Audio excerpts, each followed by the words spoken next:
What's up everyone? Welcome to episode 4 of my 1991 Haro Sport restoration project.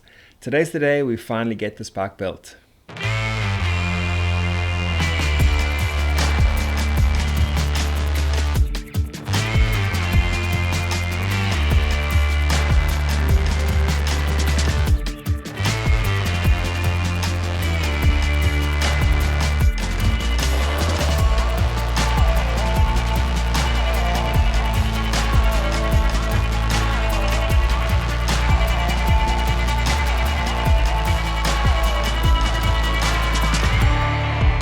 So the final parts we've been waiting on have now arrived and we're ready to complete this build.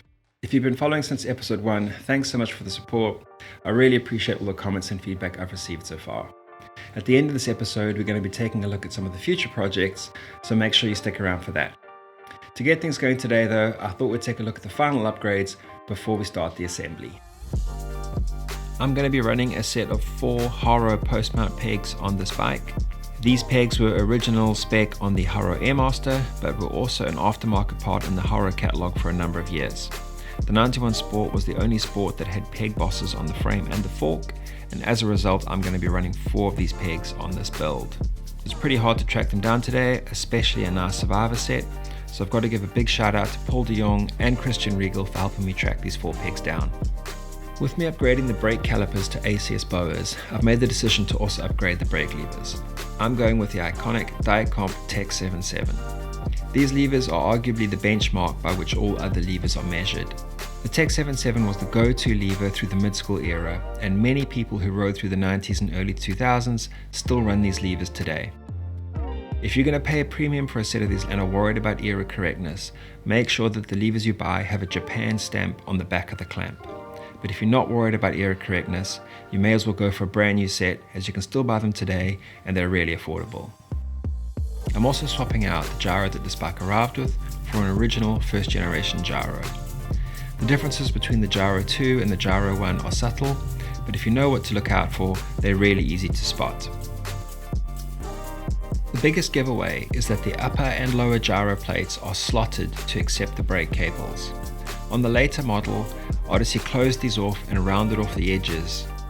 This change to the gyro plates also means that the barrel adjusters on the cables for the Gyro 1 and the Gyro 2 are different, and they're not interchangeable. And this difference in the brake cables also means that the rotors themselves had to be changed. The end result is 2 systems that have some subtle differences but ultimately are completely unique.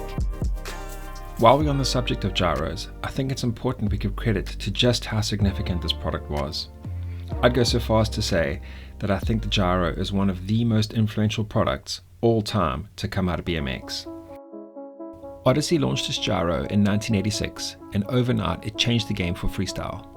Invented by Brian Skura, he sells his design to Odyssey, who go on to secure a patent and bring the product to market. The Odyssey gyro was by no means the first detangler system. In fact, the late 80s saw an arms race amongst all the major brands to try and solve the cable detangling problem. Everyone had a solution, but they were incredibly complex, poorly performing, and full of compromise. Some forced riders to use specific stems or components, and others raised your handlebars by as much as 4 inches. Odyssey's gyro solved all of these problems. It was incredibly simple, comprising of only 3 parts. Its impact on your stack height was negligible, and riders could choose any stem or bar of their choice. The result was a product that truly allowed riders to explore the limits of freestyle BMX and unlocked a decade of progression through the mid-school era. If you were riding from the late 80s through to the early 2000s, you will have witnessed this era of progression yourself. Freestyle became a combination of big, burly, and technical, driven by multiple bar spin and tail whip variations. It's true to say that this progression was driven by the riders themselves, but I think it's also fair to say that it was the gyro that unlocked the potential for them to take freestyle BMX in this direction.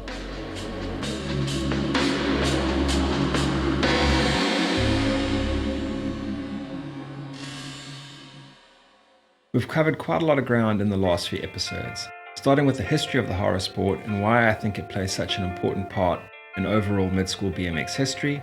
We've also looked at the concept of era correctness and why I think it's so important that when we restore these bikes, we maintain as much of the originality as we possibly can. We've also looked at how you can identify these bikes in some of the parts we've used and make sure that they are era correct to your build. And then finally, we've gone through some of the techniques I use to sympathetically restore these parts.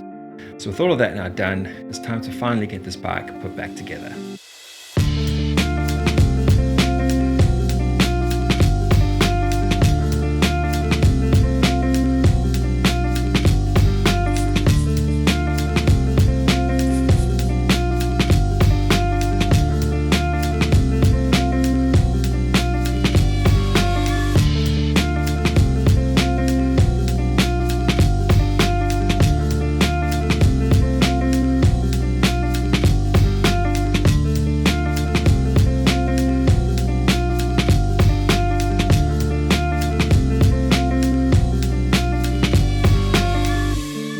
When building these bikes, I like to work in a particular order, starting with the bigger, simpler assemblies and then working my way up towards the more complex components.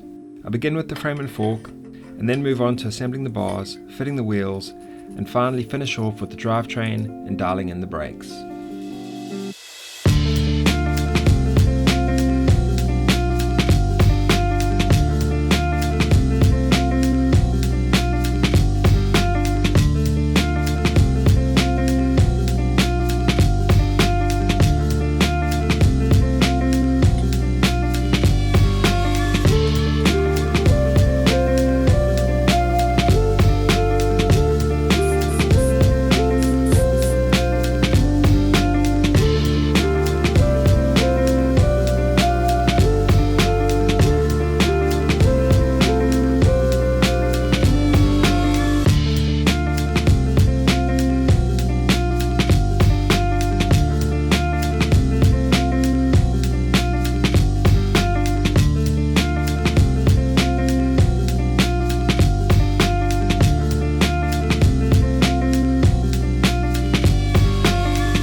In this early phase of the build, I'm just getting the major components in place and finger tightening them onto the bike.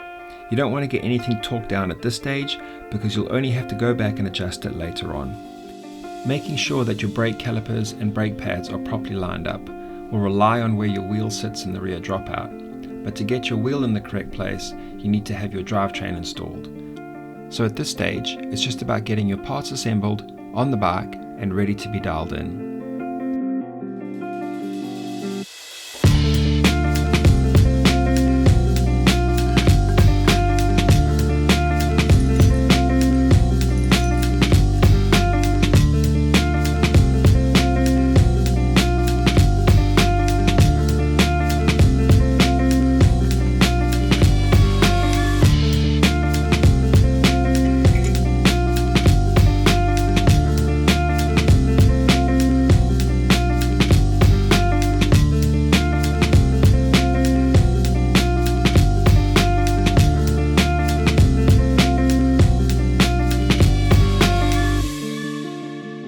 I always like to run the bike's rear wheel as close to the center of the dropout as possible.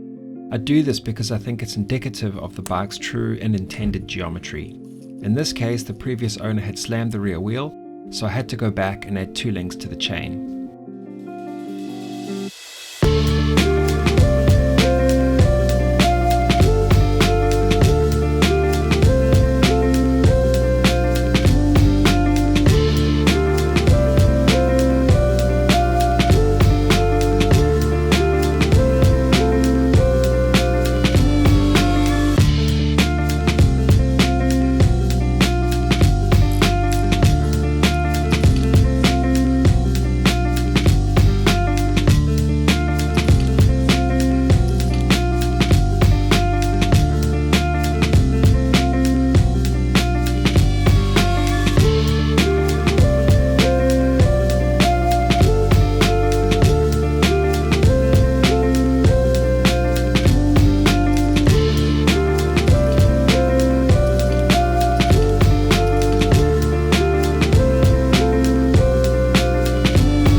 lot of people have a love-hate relationship with setting up gyros, but over the years I've learned to really enjoy the process.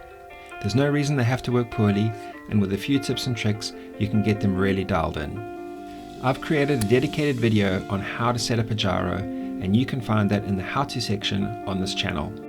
So if you are interested in the techniques I use to get these early gyros working as good as possible, and you want to get your gyro as dialed in as the rest of your build, you can find a link to that video in the description.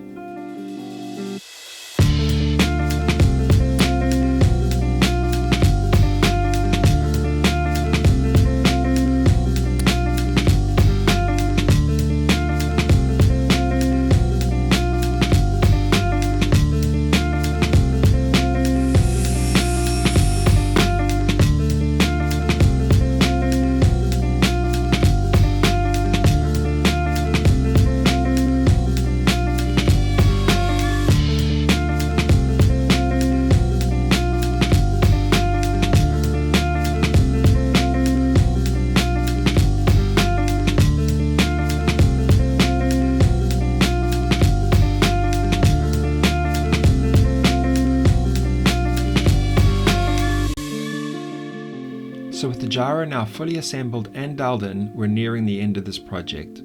All we've got left to do to finish this bike off is add the missing Haro Fusion decal to the seat post, and of course I'm also adding those 4 Haro Airmaster pegs, and then we're done.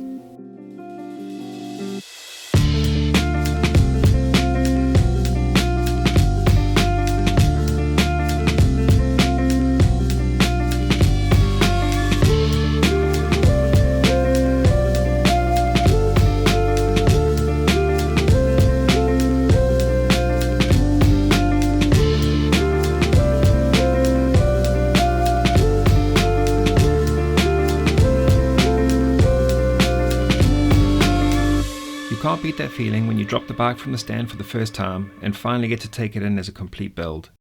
It's like going back in a time machine, and all the effort that goes into sourcing the parts, the restoration process, and of course the build itself really pays off at this point. Many of these bikes have been lost over the years, and their impact and significance to the mid-school era has been lost with them. So when you find a true survivor and get to restore it like this, it's a really rewarding process.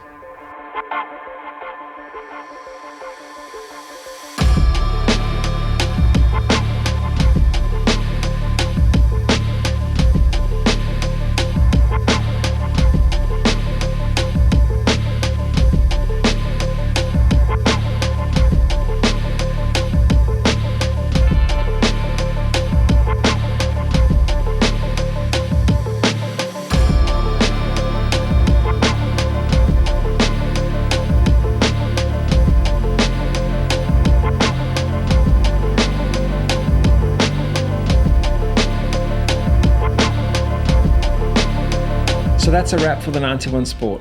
I really hope you enjoyed following along and got a bit of insight into why I am so passionate about this era of BMX and the bikes and brands we rode during the 90s and early 2000s. Going forward, I've got a bunch of other builds in the works, including bikes from brands like Cardboard Lords, Claiborne, Cyclecraft, Cannondale, FBM and Reynolds Racing, to name a few. I'm also going to be doing some bike checks on my existing collection, as well as some deep dive how-tos that better explain some of the techniques I use when restoring these bikes. If you want to follow along, please make sure you like and subscribe. It really is the best way you can stay up to date with future episodes, and also helps make sure that this content gets shared by YouTube with more people who are also passionate about BMX. If you've made it this far, thanks for your support, and I'll see you in the future episodes.